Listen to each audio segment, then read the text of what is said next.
Velkommen til vores guide om, hvad du skal overveje, når du køber et nyt tv. Lad os tage et kig på nogle nøglepunkter fra eksperten Samsungs tv-ekspert Magnus Nørgaard. Placering og brug. Start med at spørge dig selv, hvor tv skal stå og hvad du vil bruge det til. Elsker du streaming eller Flow TV? Magnus anbefaler at basere dit valg på disse spørgsmål for den bedste oplevelse. TV-størrelse, tv-teknologier, smart tv-funktioner, tv-opløsning, tilslutninger og HDMI-porte. TV-størrelse.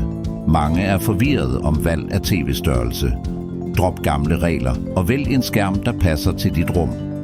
Magnus anbefaler at prøve den største størrelse først, og huske på, at du ofte kan bytte størrelse inden for 14 dage.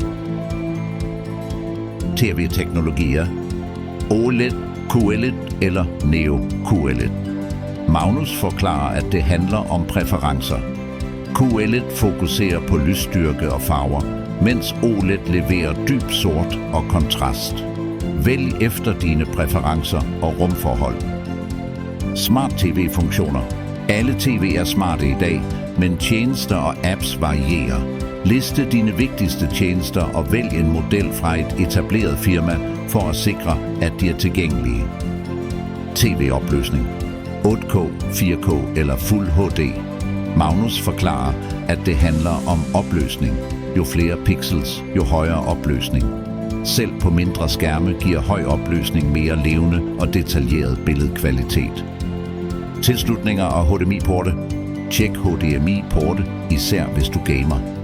Nye modeller har HDMI version 2.1 forbindelser, der håndterer 4K-kvalitet 120 Hz eller endda 4K-kvalitet 144 Hz for gaming-entusiaster. Nu er du klar til at vælge det perfekte tv. Tak for at se vores guide.